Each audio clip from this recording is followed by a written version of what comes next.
आज हम लोग श्रीमद् भागवतम के तीसरे स्कंद के 17वें अध्याय को शुरू करेंगे।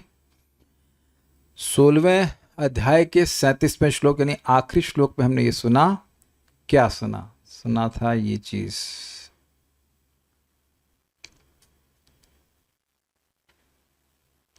कि देवता लोग अगर कहते कि हम लोग मरे जा रहे हैं, आप कुछ कीजिए, तो वहां ब्रह्मा जी बोले विश्वस्य स्थितिलयोद्धव उद्भव हेतुराद्यो योगेश्वरैपि दुरत्य योग माया क्षेमं विधास्यति सनो भगवांस्त्रिधीशस् तत्रास्मदीय विमृशेन कियानिहार्थ।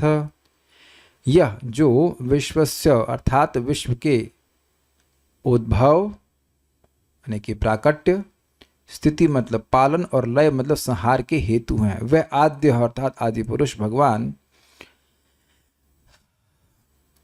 जिनकी योग माया योगेश्वरों के द्वारा भी दुरत्य है अर्थात समझ में आना बड़ी कठिन है, वह भगवान न हमारा क्षेमम विदास्यति कल्याण करेंगे। वह भगवान कैसे हैं तो कह रहे हैं भगवान षड ऐश्वर्य पूर्ण है, षड ऐश्वर्य पूर्ण त्रयाधीश, तीनों गुणों के स्वामी हैं। तत्र और इसलिए वो करेंगे, और इस कारण से हमारा कोई परामर्श देने का मतलब इसलिए नहीं है तत्रास्मदीय विमृशेन कियान, अर्थ हमारा कोई विमर्शन करना कि ये करना चाहिए वो करना चाहिए, ये व्यर्थ है, क्योंकि हम जो भी सोचेंगे वह समर्थ है उसको उल्टा कर देने में, तो वही जो कुछ करेंगे तो करेंगे। तो इस प्रकार से देवताओं की शंका समाप्त हो गई और वह वापस लौट गए अपने स्वर्ग में। उनको ये शंका हो रही थी कि ये अंधकार व्याप्त हो रहा है, हमारे तेज को नष्ट कर रहा है, और अंधकार दीदी के गर्भ से प्रकट हो रहा था तो समझ नहीं आ रहा था ऐसा क्यों हो रहा है। और जब समस्या बढ़ती जाती है तो व्यक्ति अनिष्ट की आशंका करता ही है कि लगता है कि अब सृष्टि के समाप्त होने का समय आ गया है, हम कुछ नहीं कर पा रहे, जो इस जगत के नियामक हैं वह कुछ नहीं कर पा रहे हैं और कुछ घटना होती ही जा रही, तो वो क्या सोचेंगे, लग रहा है कि संहार का समय आ गया। लेकिन ब्रह्मा जी ने निर्णयात्मक रूप से कह दिया कि नहीं, अभी संहार का समय नहीं है, भगवान हमारा कल्याण करेंगे। तो ब्रह्मा जी की बात पर विश्वास करके वह शंका से रहित हो गए और अपने देवलोक में चले गए। तो ये पहले श्लोक का अर्थ है, बाकी और भी बातें आएंगी। इस अध्याय में बताया जाएगा कि हिरणाक्ष और हिरण्यकशिपु का माता दीदी के घर में जाने से बहुत सारे अशुभ ब्रह्मांड में व्याप्त हो गए, उसका वर्णन होगा। और ये वर्णन होगा कि हिरणाक्ष ने कैसे परेशान किया लोगों को। यहाँ हिरणाक्ष का वध नहीं है, इसीलिए इसका अध्याय है हिरणाक्ष की दिग्विजय। दिग मतलब दिशा, हर दिशा को उसने विजय प्राप्त कर लिया केवल एक गदा लेकर के। तो इसका वर्णन यहाँ पर है। ठीक है, सारी बातें स्पष्ट है, मेरे पीछे बोलिए। मैत्रेय उवाच निशाम्य आत्मभुवा गीतं कारणं शङ्कयोज्झिताः। निशम्यात्मभुवा गीतं कारणं शङ्कयोज्झितः। ततः सर्वे न्यवर्तन्त त्रिदिवाय दिवौकसः। ततः सर्वे न्यवर्तन्त त्रिदिवाय दिवौकसः। मैत्रेय उवाच निशम्यात्मभुवा गीतं कारणं शङ्कयोज्झिताः। निशम्यात्मभुवा गीतं कारणं शङ्कयोज्झितः। ततः सर्वे न्यवर्तन्त त्रिदिवाय दिवौकसः। ततः सर्वे न्यवर्तन्त त्रिदिवाय दिवौकसः। मैत्रेय उवाच निशम्यात्मभुवा गीतं कारणं शङ्कयोज्झितः। निशम्यात्मभुवा गीतं कारणं शङ्कयोज्झिताः। ततः सर्वे न्यवर्तन्त त्रिदिवाय दिवौकसः। ततः सर्वे न्यवर्तन्त त्रिदिवाय दिवौकसः।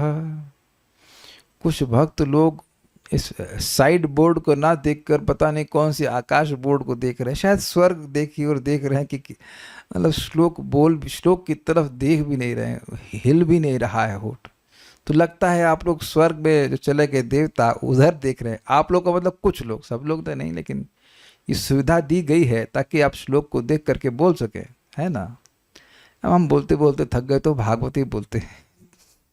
श्री मैत्री ने कहा, विष्णु से उत्पन्न ब्रह्मा ने जब अंधकार का कारण कह सुनाया तो स्वर्ग लोक के निवासी देवता समस्त भय से मुक्त हो गए। इस प्रकार वे सभी अपने अपने लोकों को वापस चले गए। मैत्रेय वाचा, मैत्रेय मुनि ने कहा, अरे अभी तक तो ब्रह्मा जी बोल रहे थे, मैत्रेय मुनि कहाँ से आ गए? तो आपको समझना चाहिए कि मैत्रेय मुनि से विदुर जी कथा सुन रहे हैं और वह यह सुने थे कि दिति के प्रसंग में कि हिरण्याक्ष और हिरण्यकशिपु का वध भगवान किए, तो उस कथा को वो सुनना चाह रहे थे। तो उस कथा को मैत्रेय मुनि फिर से विदुर जी को सुना रहे हैं। तो उस प्रसंग में वो बोले कि ये कथा ब्रह्मा जी ने देवताओं को सुनाई थी। तो ब्रह्मा जी की बात को बोल करके अब मैत्रेय मुनि फिर से कह रहे हैं। मैत्रेय मुनि ने कहा, सर्वे दिवौकसः, दिव औकसः, औकस मतलब रहने वाले और दिव मतलब देवलोक में रहने वाले, इसलिए कह रहे हैं देवगण, सभी देवगण। आत्म भुवा, आत्म मतलब परमात्मा अर्थात भगवान विष्णु, और भुवा मतलब जो उसे प्रकट हुए हैं। तो ब्रह्मा जी द्वारा गीतम अर्थात कहे गए या व्याख्या किए गए कारणम, अंधकार के कारण को निशम्य सुनकर शंकया उज्जितः, भय से मुक्त हो गए। उज्जित शब्द कहाँ सुने हैं? ये मुझे लगता है क्लास में, वाह, वेदवाद ने एकदम सही बोली हैं, आप सही वेद का वादन कर रहे हैं। धर्म प्रोजित कैटबोत्र परमो निर्मत्सराणाम सताम। इस श्रीमद् भागवतम में कैटव धर्म को झाड़ू मार करके बाहर निकाल दिया गया है। उज्जित मतलब झाड़ू मार करके बाहर कर देना। तो यानी कि उनकी शंका जो है वो पूर्ण रूप से निकल गई उनके हृदय से। और ततः उसके बाद त्रिदिवाया निवर्तनता, त्रिदिव्य मतलब स्पष्ट समझ रहे हैं, 3 लोक है, तो स्वर्ग लोक ऊपर का लोक कहा जा रहा है, तो स्वर्ग लोक को निवर्तनता लौट आए। लौट आए से स्पष्ट समझ में आ रहा है कि ब्रह्मा जी से मिलने के लिए वो उनके ऑफिस में गए थे, फिर वहां लौट आए, मतलब नीचे से ऊपर नहीं गए, ऊपर से नीचे आए। वो ब्रह्मलोक तक इनकी गति नहीं है। ब्रह्मा जी का मेरू पर्वत पर एक ऑफिस है, तो वहां गए बातचीत करने के लिए, वहां से वापस आए। ब्रह्मलोक तक जाने का सामर्थ्य देवताओं का नहीं है। मैत्रेय वाचा, मैत्रेय ने कहा, मैत्रेय मुनि ने कहा, क्षमा कीजिएगा, निशम्य सुनकर आत्मभुवा गीतम, आत्मभुव मतलब जो परमात्मा से प्रकट हुए हैं, भगवान विष्णु से प्रकट हुए हैं, उन ब्रह्मा जी के गाना सुनकर अगर एग्जैक्ट ट्रांसलेशन सुना है कहा जाए तो उनके गीत को सुनकर, अर्थात उनकी व्याख्या को सुनकर। इस अंधकार के कारण के संबंध में ब्रह्मा जी ने व्याख्या करी ना, व्याख्या ब्रह्मा जी की सुनते आए कि नहीं आए? मेरे बेटे थे, 4 बेटे थे, वो गए बैकुंठ और ये शाप दिया, फलान ढिमकाना, मतलब फलान ढिमकाना मतलब एक्सेट्रा एक्सेट्रा, मतलब सारी बात, आई एम सॉरी नॉट फलान ढिमकाना लेकिन एक्सेट्रा एक्सेट्रा, ऐसा करके वो सारी बात बताई। तो कारणम शंकयो उज्जतः, कारण मतलब उस अंधकार के कारण के संबंध में जो व्याख्या की थी वह सुन करके उनकी शंका उज्जतः मतलब पूरी तरह से बाहर हो गई, नष्ट हो गई, उनके हृदय से गायब हो गई। तथा उसके बाद सर्वे निवर्तन्त, सारे वापस लौट गए, सारे देवगण वापस लौट गए। त्रिदिवाया दिवौकसः, स्वर्गलोक को, स्वर्गलोक के निवासी वापस सब चले गए। काम खत्म, फिनिश, ठीक है। श्रीधरी, उसके पश्चात उन दोनों का लोकों में भय उत्पन्न कर देने वाले जन्म का वर्णन तथा दिग्विजय के प्रसंग में हिरण्याक्ष के प्रभाव का वर्णन इस 17वें अध्याय में किया गया है। समझे? 2 टॉपिक है इस अध्याय में कि कैसे जब ये लोग माँ के गर्भ में थे और प्रकट हुए, तो जैसे पैदा हुए तो पूरे ब्रह्मांड में अपशकुन प्रकट हो गए। This is 1 topic. और दूसरा कि दिग्विजय, हिरण्याक्ष ने दिग्विजय कैसे करी। हिरण्यकशिपु के बारे में वर्णन नहीं है, हिरण्याक्ष ने कैसे दिग्विजय करी, यह है 17 अध्याय का टॉपिक। जब देवताओं ने ब्रह्मा जी के मुख से अंधकार के कारण को सुन लिया तो उनकी शंका समाप्त हो गई और वे स्वर्गलोक में लौट गए। देखिए, आज के सारे तात्पर्य बहुत इजी हैं, तो हम केवल पढ़ेंगे, जहां कहीं आवश्यकता होगी तभी मैं व्याख्या करूंगा, तो हम स्पीड थोड़ा तेज रखेंगे। सारार्थ-दर्शनी, इस 17वें अध्याय में यह वर्णन किया गया है कि जय और विजय के जन्म काल में स्पष्ट रूप से अशुभ लक्षण प्रकट हो रहे थे और दिग्विजयी हिरण्याक्ष ने वरुण देव का उपहास किया था। वो कैसे किया था वो इसी अध्याय में आप आगे सुनेंगे। शंका उज्जिता अर्थात शंका रहित होकर, अर्थात भगवान में विश्वास के कारण निर्भय होकर देवतागण स्वर्गलोक को चले गए। क्या मतलब है? उनको ये शंका हो रही थी कहीं हमारा संहार तो नहीं होने वाला है, तो अब उनके मन में शंका खत्म हो गई कि नहीं, भगवान हमारी रक्षा जरूर करेंगे। आपने भी पिछले श्लोक में सुना था, पिछले से मेरा मतलब है 3.16.37, कि भगवान जो तीनों लोकों के स्वामी हैं, तीनों गुणों के स्वामी हैं, वह हमारा पालन अवश्य करेंगे। और ये कौन बोल रहा है? बताइए माइक में, बताइए, जल्दी से बताइए वेदवादी। ब्रह्मा जी ब्रह्मा जी बोल रहे हैं। अगर ब्रह्मा जी आपको कुछ बताएंगे तो विश्वास होगा कि नहीं? होगा। बस इस जगत में डॉक्टर के पास जाते हैं और समर्थ डॉक्टर आपका नब्ज देख लेता है, ना ना ना कुछ नहीं कुछ नहीं, 3-4 महीने दवा खाओ सब ठीक हो जाएगा। तो सब ठीक हो जाएगा बोलने से ही आप ठीक हो जाते हैं? ठीक नहीं हो जाते हैं, लेकिन निश्चिंत हो जाते हैं, आश्वस्त हो जाते हैं। वेरी गुड, ये पॉइंट है। अब एक भक्त कह रहे हैं फास्ट जाने से ऊपर से जा रही है सारी बात। अच्छा, तो ये बताइए कि श्लोक में कठिन क्या है और ना समझ में आने वाला क्या है? अगर समान हम भाषा का उपयोग करें कि इस अध्याय में ये वर्णन है कि पैदा होते ही क्या बवाल किए हिरणाक्ष और हिरण्यकशिपु, और थोड़ा बड़ा होने पर हिरणाक्ष ने क्या बवाल किया। देखिए, जो चीज की व्याख्या की बहुत जरूरत नहीं है वहां व्याख्या करूंगा तो लोग बोर हो जाएंगे। जैसे प्रश्न हो तो करना चाहिए, बना के नहीं करना चाहिए। ठीक है, ऐसे व्याख्या की जरूरत हो तो करना चाहिए, बनाकर नहीं करनी चाहिए। एक भक्त कह रहे थे कि भागवतम पढ़ाना चाहते हैं, बड़ा अच्छा संकल्प हमको लगा। तो देखिए कैसे पढ़ा रहा हूं मैं। आप देखिए, जब व्याख्या की जरूरत होती है तब करता हूं, व्याख्या बना के नहीं करता हूं कि एक शब्द जैसे स्वर्ग लोक, अब स्वर्ग लोक क्या है, अरे व्याख्या करना चालू तो आदमी भूल ही जाएगा कि श्लोक में क्या है। स्वर्ग लोक समझते हैं कि स्वर्ग लोक क्या होता है, समझे? एक शैली होती है कि आप कुछ बोल रहे हैं तो बोलने का क्या मतलब है बोलने में उसके बाद एक शब्द आया, फिर उसकी व्याख्या, फिर उसमें कोई शब्द आया तो उसकी व्याख्या से चेन बनाते हुए कथा कर देंगे, पूरी कृष्ण भावना परोस देंगे। लेकिन वो तरीका नहीं है। जितना है व्याख्या उतना करने की जरूरत है। इसमें किसी को कुछ नहीं समझ में आ रहा है, कुछ ना समझ में आए तो आप प्रश्न करने के लिए फ्री हैं, लेकिन प्रश्न बना के नहीं कीजिएगा। ठीक है, इजी है कि नहीं? क्या कठिनाई है, तो बहुत इजी श्लोक है। कह रहे हैं कि रीड आप स्लो कर पाएंगे, क्या हम तेज पढ़ रहे हैं? नहीं, वह भी नहीं चल रहा है, हम तो बहुत धीरे धीरे पढ़ रहे हैं। तात्पर्य, चलिए हमसे धीरे पढ़ेंगी वेदवादी। ठीक है, पढ़िए। स्वर्गलोक के निवासी देवता भी ब्रह्मांड के अंधकारग्रस्त होने जैसी घटनाओं से अत्यंत भयभीत हो जाते हैं। अतः वे ब्रह्मा के पास परामर्श हेतु गए।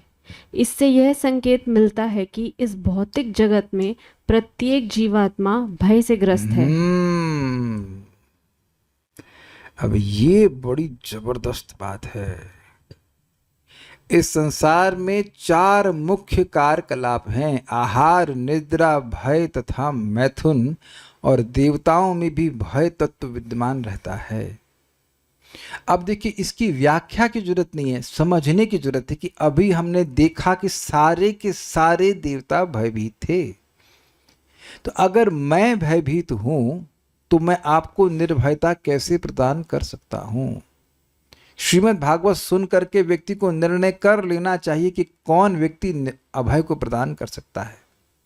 जब कोई, इंग्लिश में कहेंगे, if I am standing on a tottering platform, जो जिस स्थान पर मैं बैठा हूं वही गिरने वाला है, तो मैं दूसरे को आश्रय कैसे प्रदान कर सकता हूं? हर व्यक्ति को भय इसीलिए क्योंकि वह स्वतंत्र नहीं है। कभी भी किसी के संग कुछ भी हो सकता है, ये बात व्यक्ति को याद रखनी चाहिए, और ये याद रहती है श्रीमद् भागवतम के श्रवण के द्वारा। आप देखिए, हम लोग अपने दरवाजे को लॉक करके क्यों जाते हैं? क्योंकि भय है कि नहीं? अलमारियों को लॉक करते हैं और हर जगह भय ही विद्यमान है। क्योंकि हम, अभी बड़ी गंभीर बात है, भय इसलिए विद्यमान है क्योंकि हम एक ऐसी चीज को पकड़े हैं जो हम नहीं है, एक बात, और दूसरा जो निरंतर नष्ट हो रही है। ये सहज समझ में आ रहा है भाई? ये मान रहे हैं कि ये देह है, और देह तो कभी भी कैसे भी नष्ट हो ही जाएगा, और हो ही रहा है। धन हो, घर हो, शरीर हो, जो कुछ भी भौतिक संपत्ति है वह नष्ट ही हो रही है, और आप और मैं कुछ भी नहीं कर सकते। तो जितना ज़्यादा व्यक्ति भौतिक जीवन को में आगे बढ़ेगा, उसकी ये भावना और बढ़ती जाएगी कि वस्तुएं मेरी हैं।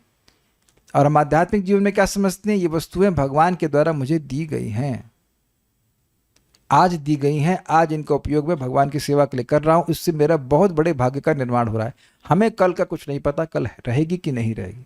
जब तक है उसे भगवान की सेवा में उपयोग करके हम लोग महालाभ की प्राप्ति कर सकते हैं। तो ये जो भय है, इसका मूल कारण है भोग की इच्छा। मान लीजिए कोई वाकई कह दे कि आप 2 साल में मरने वाले हो, तो ऐसे तो आप कह रहे हो कोई बात नहीं, लेकिन अगर कोई वाकई कह दे निर्णयात्मक रूप से, तो लोग भयभीत हो जाते हैं, क्योंकि नहीं पता है कि अगला जन्म कहाँ होगा। Is it not? किस परिस्थिति में होगा। आज थोड़ा ठीक है, कल पता नहीं कहाँ पे होंगे। तो ये बड़ी सुंदर बात यहाँ पे सीखी है कि आहार निद्रा तो ठीक है, लेकिन ये जो भय है ये मुख्य चीज है, मुख्य चीज है। इसमें भक्त लोग बड़ा सुंदर ऑब्जर्वेशन देते हैं, इसमें क्रम भी लगा देते हैं। कहते हैं मैथुन लीस्ट प्रायोरिटी पे है, उसके बाद है निद्रा, उसके बाद है आहार, और फिर निद्रा, और फिर हाईएस्ट प्रायोरिटी पे है भय। ये समझे आप? भाई देखिए, मैथुन तो बहुत से लोग शादी नहीं करते तो छोड़ दिए, ऐसा तो नहीं इसके बिना मर रहे हैं। लेकिन अब बहुत नींद आ रही हो तो व्यक्ति आहार को भी छोड़ देता है। कभी कभी आहार छोड़ते नहीं है, लेकिन कभी कभी आहार को छोड़ देता है। अरे यार नींद आ रही, अभी खाने का मन नहीं कर रहा है, थक जाते हैं। ऐसा देखा है? देखा क्या कि नहीं देखा? तो निद्रा ज़्यादा है, परेशानी है। भाई हम लोग फास्टिंग भी कर लेते हैं, लेकिन कठिनाई नहीं है, लेकिन ये एक इंटरेस्टिंग चीज़ है, ऑब्जर्वेशन है। लेकिन निद्रा भी आ रही है और मान लो कोई चक्कू लेके कि मारने के लिए दौड़े, तब भी सो लेंगे। तो आप देख रहे हैं कि भय एक सबसे ज्यादा बड़ी प्रेसिंग फैक्टर है, प्रीडोमिनेंट। यस, वही लोग नौकरी कर रहे हैं, बहुत से लोग नौकरी करते हैं ना, वो 6:30 से लेकर 3 बजे तक की शिफ्ट, तो वहां निद्रा को त्यागे रहे हैं कि नहीं? त्यागी रहे हैं। तो काहे त्याग रहे हैं? क्योंकि भय है कि नौकरी नहीं करेंगे तो जिएंगे कैसे। Is it not? तो ये भय सबसे बड़ा शासक है इस जगत में, ऐसा कहा जा सकता है। और इसका सॉल्यूशन भगवान क्या कह रहे हैं? अभयम सत्व संशुद्धि। अगर व्यक्ति का सत्व शुद्ध हो जाएगा तो वह निर्भय हो जाएगा। देखिए इस बात को समझिए, बच्चा सो रहा होता है और अपनी माँ, अपनी स्नेहिल माँ के बगल में ही सो रहा होता है, लेकिन स्वप्न में उसको ये बोध नहीं होता कि मैं माँ के बगल में हूं। तो अब वहां भयभीत होता है स्वप्न में, है कि नहीं? लेकिन जब वह जग जाता है तो देखता है मेरी माँ तो बिल्कुल निकट में है। ऐसे ही भगवान हमारे हृदय में है, सीधे हमारे हृदय में, और हमारा संबंध है उनसे। लेकिन क्योंकि उनका सीधा अनुभव नहीं होता है तो व्यक्ति भयभीत होता है कि आगे कैसे चलेगा। तो अब प्रश्न होगा कि भाई दिखाई क्यों नहीं पड़ते हैं भगवान जब हृदय में ही है? तो वही है सत्व शुद्धि, अर्थात हृदय की शुद्धि, चित्त की शुद्धि अगर होती है तो भगवान दिखते हैं। तो आप लिंक समझ पा रहे हो कि भगवान जो सभी का कल्याण करने वाले सर्वसमर्थ है, वो हमारे हृदय में है, लेकिन वो दिखेंगे तब जब हमारा हृदय पवित्र होगा और उनसे संबंध का अनुभव होगा, तब व्यक्ति निर्भय हो जाएगा। जैसे एक बच्चा अपनी माँ का हाथ पकड़ा रहता है तो रोड क्रॉस कर लेता है, और अगर अकेला हो तब तो उसको बहुत भय लगेगा। इसीलिए आप देखिए कि शुद्ध भक्त अगर वाकई शुद्ध भक्त है तो उसको कोई भय नहीं होता, क्योंकि उसको विश्वास है कि भगवान उसके हृदय में है।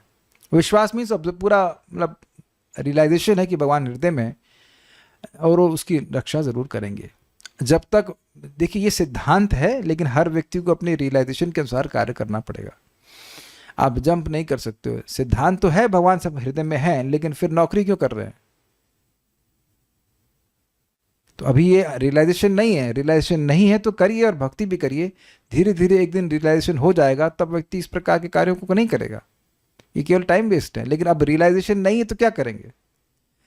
सिद्धांत हम सुन रहे हैं, लेकिन हमें कार्य वैसे ही करना पड़ेगा जितना हमारा अधिकार है, ये ध्यान रखिएगा, नहीं तो परेशान हो जाएंगे।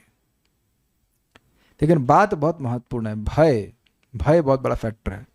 तो हमने क्या शिक्षा ग्रहण करी कि एकमात्र भगवान श्री कृष्ण के अलावा उनके आश्रय लिए बिना कोई भी व्यक्ति हमको निर्भय नहीं कर सकता है। ये पॉइंट बहुत महत्वपूर्ण है। आगे पढ़िए। देवताओं में भी भय तत्व विद्यमान रहता है, ये हो गया। आगे पढ़िए। इस संसार में 4 मुख्य कारण। पढ़ लिया हमने, प्रत्येक लोक में से पढ़िए। प्रत्येक लोक में, यहाँ तक कि स्वर्ग लोक में, जिसमें सूर्य तथा चंद्र लोक सम्मिलित हैं, और इस पृथ्वी लोक में भी पशु जीवन के जैसे ही सिद्धांत पाए जाते हैं। अन्यथा देवता अंधकार से इतने भयभीत क्यों होते? अब ये प्रभुपाद जी क्या कहना चाहते हैं, देखिए, क्या आप इस बात को देख पा रहे हो कि पशु जीवन में अत्यंत भय का फैक्टर है, भय बहुत प्रोमिनेंट है। जैसे हम लोग यहाँ शांति से भोजन करते हैं, क्या बंदर भी करते हैं? क्या गौरैया भी करती है? गौरैया के पास उड़ने की क्षमता है, लेकिन आप देखिए कि वो कुछ गेहूं के बीज आप डाल दीजिए तो एक बार खाएगी और 6 बार देखेगी इधर से। गिलहरी भी, यस, गिलहरी हो, चूहा हो, कुछ भी हो, बंदर को देखो। तो भय का फैक्टर बहुत ज्यादा है, क्योंकि वहां कोई रूल्स एंड रेगुलेशन नहीं है कि नहीं? आपने देखा होगा कभी बार बंदर की नाक कटी होती है, किसी की आंख, सॉरी, कान कटे होते हैं, किसी का हाथ कटा होता है, वो छोटे पर में दूसरा बंदर आके उसे काट जाता है। या कुत्ते को तो हमने आंखों से देखा कैसे एक कुत्ता दूसरे पिल्ले को मार डाला। तो इस प्रकार से तो नहीं है, एटलीस्ट अभी इतना तो नहीं है मनुष्य जीवन में। या कहीं कहीं ऐसा होता है तो क्या कहते हैं, वहां तो जंगल राज चल रहा है। अभी तो हम एक दूसरे को मार के नहीं खा रहे हैं, at least not on a prominent level.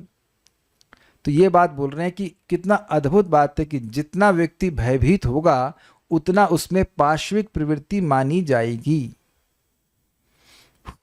Next. देवताओं तथा सामान्य जनों में यही अंतर होता है कि देवता अधिकारी के पास जाते हैं, जबकि इस पृथ्वी पर रहने वाले सामान्य जन अधिकारी का अनादर करते हैं। यदि लोग अधिकारी के पास पहुंच सके तो इस ब्रह्मांड की प्रत्येक प्रतिकूल अवस्था सुधर जाए। मतलब समस्या का गाइड को सुलझाने के लिए एक श्रेष्ठ व्यक्ति के पास जाना चाहिए। श्रील प्रभुपाद जी आगे बताएंगे 4थे स्कंद में, जहाँ तक मुझे स्मरण हो रहा है, कि अगर कोई महत्वपूर्ण डिसीजन है तो उसको किसी श्रेष्ठ व्यक्ति से अनुमोदित करवा लेना चाहिए कि मैं सही सोच रहा हूं कि नहीं। तो यहाँ पे देवताओं के श्रेष्ठ व्यक्ति हैं ब्रह्मा जी। तो श्रेष्ठ व्यक्ति का मतलब ये नहीं आपके पापा, आई मीन नॉट नेसेसरली। क्या वो शास्त्र के अनुसार आप कुछ बता रहे हैं? जो ब्रह्मा जी ने बात बोली वो शास्त्र के अनुसार थी ना? वो आप पहली बार तो नहीं सुन रहे, भागवत में कई बार आप सुन चुके हो कि भगवान तीनों लोगों का पालन करने वाले इत्यादि इत्यादि। तो ये एक बात विचार कीजिएगा कि जिससे काउंसलिंग ले रहे हैं उसकी बुद्धि कितनी है। क्या वो शास्त्र के अनुसार आपको गाइडेंस दे रहा है या अपने मन से? अपने मन से देगा तो आपका कल्याण, हमारा कल्याण नहीं हो पाएगा। ये बात हमेशा ध्यान रखिएगा।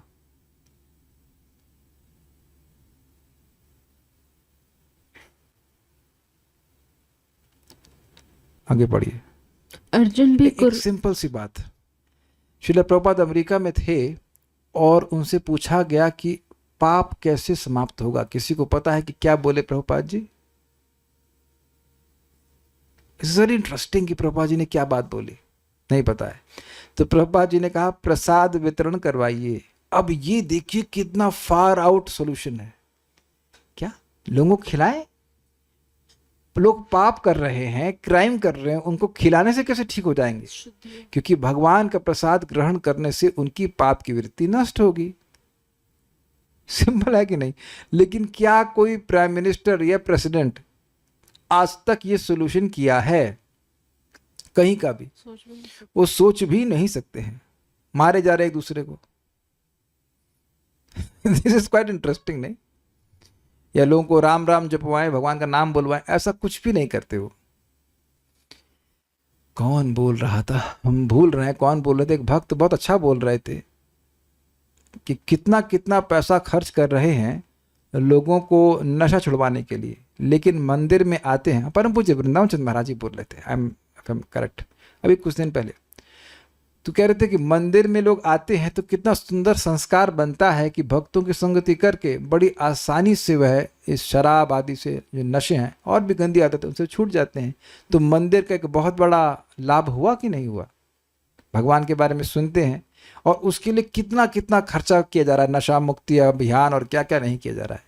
एक भक्ति करके ही अपने आप सारे सद्गुण उत्पन्न हो जाते हैं। लेकिन ये आइडिया आ ही कैसे सकता है? विचार कीजिए कि कोई शराब पी रहा है तो उसका सोल्यूशन किसी सामान्य व्यक्ति के मन में आएगा, किसी हरे कृष्ण मंत्र जपो और जपवाओ और प्रसाद ग्रहण करवाओ। तो ये एक भक्त जो प्रामाणिक रूप से ट्रेंड है वह इस बात को समझ सकता है और आपको प्रॉपर गाइडेंस दे सकते हैं। यही प्रभुपाद जी कहते थे इस्कॉन संस्था ये ब्राह्मणों की सृष्टि के लिए है ताकि समाज में लोगों को प्रॉपर गाइडेंस प्राप्त हो सके। ये बात है। आगे पढ़िए। अर्जुन भी कुरुक्षेत्र के युद्ध स्थल में विचलित हुआ था, किंतु वह अधिकारी अर्थात श्री कृष्ण के पास पहुंचा और उसकी समस्या हल हो अब गई। ये भी कहने का क्या मतलब है? अर्जुन से श्रेष्ठ कौन है यहाँ? प्लीज रेज हैंड्स, ईमानदारी से बताओ भाई। सब लोग हाथ तो नहीं खड़ा कर रहे ना? हाँ चेक कर लो, ठीक है। तो जब अर्जुन समस्या में थे और वह उनको भी गाइडेंस की जरूरत पड़ी तो क्या अब अर्जुन के बाप हैं? आप कहेंगे ऐसा क्यों बोल रहे हैं? अभी एक मेरे स्टूडेंट हैं, वो साधना नहीं कर पा रहे हैं, तो उनकी पत्नी भक्ति करना चाहती हैं, कर भी रही हैं, तो उनको बोलती हैं प्रभु जी से बात करो, कुछ हेल्प लो, इत्यादि इत्यादि। तो बोले अरे जब मैं ठीक हो जाऊंगा तब अपनी शक्ल दिखाऊंगा। तो तुम ठीक हो ही नहीं पाओगे। ये कितनी बेवकूफ़ी की बात है। जब मैं ठीक हो जाऊंगा तब मैं वैद्य के पास जाऊंगा। तो तुम जाओगे ही क्यों? तो ये प्रैक्टिकल लेवल में हम देख रहे हैं कि लोगों की प्रोग्रामिंग बिल्कुल अजीब तरह से है। जब आप समस्या में होते हैं then you call out for help, है ना? तो ये एक बड़ी अमेजिंग बात है कि जब देखिए एक बात आप समझ लीजिए, जब हम समस्या में होते हैं तो हमको समाधान नहीं दिख रहा होता। इसका क्या प्रमाण है? तुंग विद्या माता जी आंसर करिए, आपको पूछ रहा हूं, चैट पे आंसर कीजिए और अन्य लोगों के लिए भी। जब आप समस्या में होते हैं तो आपके पास समाधान नहीं होता है। आंसर बहुत सिंपल है, let's you can answer it. वेद बात नहीं, बोलिए, माइक पे बताइए।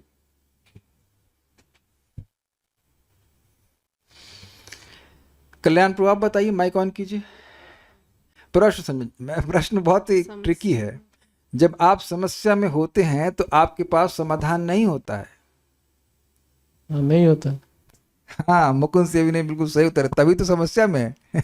समझे बात? आप समस्या में सुबह कैसे उठे? तो अगर आपको आप समस्या में हैं तो समाधान नहीं है ना। अगर आपके पास समाधान होता तो समस्या है ही नहीं। अच्छा शरणा माता जी, क्या ये समस्या है आपके पास कि जॉब कैसे मिले? नहीं, जॉब तो कर रहे हैं। This is very simple. Very simple means very simple. जब समस्या है इसका मतलब आपको गाइडेंस चाहिए, चाहे वो शास्त्र के द्वारा हो, चाहे सीनियर भक्त के द्वारा हो। एक भक्त कह रहे हैं मुझे क्वेश्चन ही समझ में नहीं आया। हमने इसीलिए तो घुमा करके पूछा था ये बात बहुत सिंपल है भाई साहब, लेकिन लोग बेवकूफ हैं। समस्या में रहते हैं और सोचते हैं कि मुझे किसी से सहायता की जरूरत नहीं, मैं सब कर लूंगा। तो तुम समस्या में हो ही क्यों? अगर तुम्हारे पास समाधान होता तो तुम समस्या में होते ही नहीं। आपको आज चावल बनाने में कोई दिक्कत थी? पूछिए, आप गाइडेंस ली प्रभु जी कैसे बनाना चाहिए? नहीं पूछा ना, कोई जरूरत भी नहीं है बनाने की, पूछने की। Is it not? लेकिन पॉइंट यहाँ पे कहा जा रहा है, जो प्रभुपाद समझा रहे हैं कि बेटा आप अगर किसी समस्या में हो तो आपको गाइडेंस सीख करनी चाहिए, चाहे वो मेडिकल गाइडेंस हो, चाहे कुछ भी हो। You must seek. You are not intelligent. I am not intelligent. That has to be accepted. That needs humility. कि मुझे नहीं पता है। जिस दिन हम लोग यह मूर्खता करें कि हम सोच रहे कि हमारी समस्या का समाधान हम खुद ही कर लेंगे, तो आप समझ लीजिए कि हम नहीं कर पाएंगे, क्योंकि समस्या होती ही नहीं। मैं इस पॉइंट पे फोकस कर रहा हूं, आपके लिए वो समस्या होती ही नहीं। अरे सिंपल सी बात है, आप वो पूछते हो कि भाई वो मेट्रो कहाँ जाएगी, तो आपको पता होता तो आप पूछते। बताइए। और अगर अगर अगर अगर सोचे कि हम ढूंढ लेंगे तो कहीं कहीं पहुंच जाएगा। छोटी छोटी बातें विचार कीजिए, बहुत छोटी सी बात है। अर्जुन जब तक अपने से विमर्शन कर रहे थे नहीं समझ पाए ना। अरे ये छोड़िए, व्यासदेव तो भगवान के अवतार है, खुद ही विमर्शन कर रहे हैं कि वह मैं संतुष्ट क्यों नहीं हूं, मैं संतुष्ट क्यों नहीं हूं। तो नारद जी आके सत्यापित किए ना, जिस चीज को वो ऑलरेडी समझ ही रहे थे कि हाँ भगवान के यश को मैंने ठीक से वर्णन नहीं किया, शायद इसलिए मैं संतुष्ट नहीं हूं, वही बात नारद जी आके सत्यापित कर दिए। कभी कभी आपको समाधान भी सूझ रहा होता है, लेकिन आप निर्णित रूप से नहीं कह सकते कि समाधान है ही, है ना। तो अब उस पे श्रेष्ठ भक्त जो है या वरिष्ठ हैं वह आकर सत्यापित कर देते हैं कि हाँ ये आप ठीक कर रहे हैं, तो भी ठीक हो जाता है। कभी कभी समाधान के ऑप्शंस होते हैं, क्लियर नहीं समझ में आ रहा होता कि क्या करना चाहिए। अर्जुन के संग भी ऐसा था, बहुत बड़ी शिक्षा प्राप्त हो रही है। हम अपने आप को बहुत बुद्धिमान ना माने। आप देखिए, आप लोग कलयुग में रह रहे हैं, हम भी तो वैसे ही बुद्धिमान कम है। तो अगर कोई कठिनाई आती है तो उसके लिए रीच आउट करना ज़्यादा आसान है। भक्तों को पूछ लेना चाहिए कि भाई हम कैसे काम करें, समझ में, then the solution will be easier।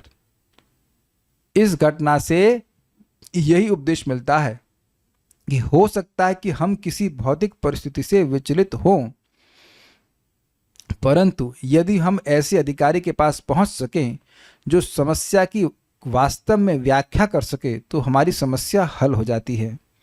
अब एक अद्भुत बात आपको याद दिला रहा हूं कि ब्रह्मा जी ने समस्या का हल नहीं दिया था, लेकिन दिया था। मतलब खुद से हल नहीं दिए थे, ये बोलते थे कि भगवान पे विश्वास रखो बेटा, भगवान सब कुछ ठीक कर देंगे धीरे। हाँ, इतना किए थे, इससे उनकी शंका का निवारण हो गया। देवता उत्पात का अर्थ जानने के लिए ब्रह्मा के पास गए और उनसे सुनने के बाद वे संतुष्ट होकर अपने अपने धाम यानी कि स्वर्गलोक आदि में शांतिपूर्वक वापस चले गए। सूर्यदेव सूर्यलोक चले गए होंगे, चंद्रदेव चंद्रलोक चले गए होंगे। तो यहाँ तो सीन चेंज हुआ, यहाँ तो सीन ठंडा हो गया, शांति आ गई। कहाँ पे? ब्रह्मा जी के ऑफिस में या जहाँ भी ब्रह्मा जी से देवतागण मिले तो वहाँ अब सब शांति है, सीन चेंज। अब बिल्कुल मूवी की तरह। आपने मूवीज, किसने मूवीज नहीं देखी हैं? Please raise hand. हाँ तो ठीक है, सब समझ रहे हैं।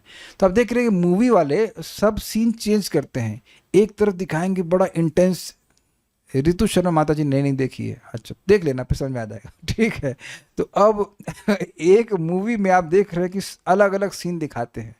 तो एक तरफ सीन जो है बड़ी शांति का है, उतने में सीन चेंज हो जाता है और दूसरी जगह कैमरा लग जाता है, दूसरा सीन दिखाते हैं जहाँ बड़ा इंटेंस चल रहा है, मान लो हीरो हीरोइन बड़े प्रेम से रह रहे हैं, दूसरी तरफ विलन, फिर सीन चेंज हो जाएगा, विलन देख रहा है कि उसको कैसे पकड़ेंगे। तो उससे कुछ ड्रामा, कुछ मतलब एक्साइटमेंट होता है। तो अभी आपने यहाँ पे मूड क्या है, हमारे श्लोक नंबर 1 में क्या सीन बन रहा है कि सब शांति से चले गए, लेकिन उनकी शंका का निवारण हो गया, है ना। लेकिन श्लोक 2 में अब देखिए शब्द यहाँ पे है परिशंकनी। हम अब पहुंच गए हैं माता दिति के पास, वह बहुत शंका से चिंतित हो रही है। Can you visualise it like a movie? कुछ समझ रहे हैं आप? Can you visualise it? Can you visualise? देवलोक मतलब ब्रह्मा जी जहाँ देवताओं से बात कर रहे हैं वहाँ सब शांति हो गई, सब अपने अपने घर वापस चले गए। लेकिन अब हम लोग चलते हैं कश्यप ऋषि के आश्रम में, वहाँ दिति माता बहुत शंकित हुए। तो उस पर बोलते हैं, एक श्लोक ले लेंगे और। दितिस्तु भर्तुरादेशात् अपत्य परिशंकिनी, दितिस्तु भर्तुरादेशात् अपत्य परिशंकिनी, पूर्णे वर्षे शते साध्वी पुत्रौ प्रसुषुवे यमौ, पूर्णे वर्षशते साध्वी पुत्रौ प्रसुषुवे यमौ। दितिस्तु भर्तुरादेशात् अपत्य परिशंकिनी, दितिस्तु भर्तुरादेशात् अपत्य परिशंकिनी, पूर्णे वर्षे शते साध्वी पुत्रौ प्रसुषुवे यमौ, पूर्णे वर्षशते साध्वी पुत्रौ प्रसुषुवे यमौ। बोलिए। दितिस्तु भर्तुरादेशात् अपत्य परिशंकिनी, दितिस्तु भर्तुरादेशात् अपत्य परिशंकिनी, पूर्णे वर्षशते साध्वी पुत्रौ प्रसुषुवे यमौ, पूर्णे वर्षशते साध्वी पुत्रौ प्रसुषुवे यमौ। साध्वी दिति, साध्वी क्यों कह रहे हैं यहाँ पे? साध्वी का अर्थ मतलब इस जगत में साध्वी मतलब ब्रह्मचारिणी। तो क्या दिति ब्रह्मचारिणी थी? नहीं। तो यहाँ साध्वी का अर्थ है पतिव्रता दिति ने अपने गर्भ में स्थित संतानों से देवों के प्रति उपद्रव किए जाने के लिए अत्यधिक शंकालु थी और उसके पति ने भी यही भविष्यवाणी की थी। क्या बात कही थी? कश्यप ऋषि ने कहा था कि आपके पुत्र असुर होंगे और ये देवताओं को बहुत परेशान करेंगे। भक्तों को परेशान करेंगे और भगवान इनका वध करेंगे। तो यह शंका करते हुए कि मेरा गर्भ से जो बच्चे प्रकट होंगे ये देवताओं को कष्ट पहुंचाएंगे, ये उनको दुख हो रहा था इस बात का। इस कारण से ये शंका करते हुए कि अब पैदा होकर कहीं हमको देवताओं को परेशान न करें, इस कारण से अतः उसने 100 वर्षों के गर्भकाल के पश्चात जुड़वां पुत्रों को जन्म दिया। 100 वर्ष तक वह जन्म नहीं दी, क्योंकि उसको शंका थी कि पैदा होंगे तो ये तुरंत ही देवताओं को परेशान करने लग जाएंगे। अब एक आश्चर्य की बात है कि पैदा हुए होंगे 100 वर्षों के बाद, तो क्या बच्चे के रूप में हुए होंगे? ये तो नहीं लग रहा है। गांधारी के 100 बच्चे घड़े से पैदा हुए थे, यहाँ 100 वर्ष में 2 बच्चे पैदा होने की बात है। ठीक है। साध्वी दिति तू मतलब किंतु वह पतिव्रता स्त्री दिति ने अपत्य अपने पुत्रों के विषय में भर्तुर आदेशात अपने पति के आदेश से परिशंकिनी शंकित होते हुए वर्षते पूर्णे 100 वर्ष पूरा हो जाने पर यमौ पुत्रो प्रसुष्वे जुड़वें 2 पुत्रों को जन्म दिया। समझ में आ रहा है ना बात? दितिर्तु भर्तुरादेशात, देखिए दोनों सीनों को समझिए। ब्रह्मा जी ने क्या आदेश दिया? आप लोग चिंता मत कीजिए, भगवान ध्यान रखेंगे। तो उनकी बात पर विश्वास करके देवताओं की शंका समाप्त, शांति फैल गई। यहाँ दितिस्तु किंतु दिति तो भर्तुर आदेश, अपने स्वामी के आदेश से, दोनों लोग स्वामी के संबंध में, देवताओं के स्वामी हैं ब्रह्मा जी और इनके स्वामी हैं कश्यप ऋषि। तो कश्यप ऋषि के आदेश से, आदेश मतलब उनकी भविष्यवाणी के द्वारा कि तुम्हारे बच्चे देवताओं को परेशान करेंगे और भगवान इनका वध करेंगे इत्यादि इत्यादि, इससे अपत्य परिशंकनी, अपने पुत्रों के संबंध में, अपनी संतान के संबंध में वह परितः शंकनी, बहुत अत्यधिक शंकालु थी, शंकित थी कि ये लोग तो देवताओं को परेशान करेंगे। इस कारण पूर्णे वर्षते 100 वर्ष पूर्ण होने तक साध्वी उस पतिव्रता नारी दिति ने क्षमा कीजिएगा, 100 वर्ष पूर्ण होने के बाद उस पतिव्रता नारी दिति ने पुत्रौ शब्द द्विवचन में है, अर्थात 2 पुत्रों को प्रसुष्वे यमौ, यम का मतलब 2 होता है, 2 पुत्रों को जन्म दिया। ये अर्थ है। क्लियर है? ठीक है।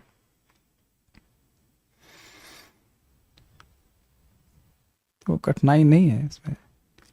श्रीधरी, पहले ही महर्षि कश्यप ने कहा था कि हे चांडी याद आ रहा है आपको? एक बार बोले थे कश्यप जी चंडी शब्द याद आ रहा है आपको? दिति को डांट रहे थे। वे दोनों अर्थात हमारे दोनों पुत्र सभी लोकों और लोकपालों को बार बार रुलाएंगे। अपने पति के उसी आदेश के अनुसार 100 वर्ष पूर्ण हो जाने पर दिति ने अपने दोनों जुड़वें पुत्रों को उत्पन्न किया, क्योंकि दिति को भय था कि देवताओं को मेरे पुत्रों के द्वारा उपद्रव प्राप्त न हो। क्लियर? इजी, सारा दर्शनी। अपने भर्तार मतलब अपने पति के, अपने पालक के आदेशात अर्थात आदेश से कि यह पुत्र त्रिभुवन का उत्पीड़न करेंगे, इस प्रकार कहे गए वचनों से अपत्य परिशंकनी अर्थात पुत्रों को लेकर आशंकित कि यह संपूर्ण लोक के लिए उपद्रवकारी होंगे अथवा भगवान विष्णु के हाथों इन पुत्रों का विनाश होगा, इस भय से दिति व्याकुल मन वाली हो गई। अब उसके बाद बहुत सारे बवाल इकट्ठे हुए, वो हम कल सुनेंगे, वो एक अलग थीम है। जब दोनों लड़के पैदा हुए तो बहुत परेशान किए, परेशान तो नहीं किए, उनकी वजह से बहुत सारे अपशकुन उपस्थित हो गए, तो उसको हम लोग कल सुनेंगे। श्रीमद् भागवतम की जय, श्रील प्रभुपाद की जय, निताई गौर।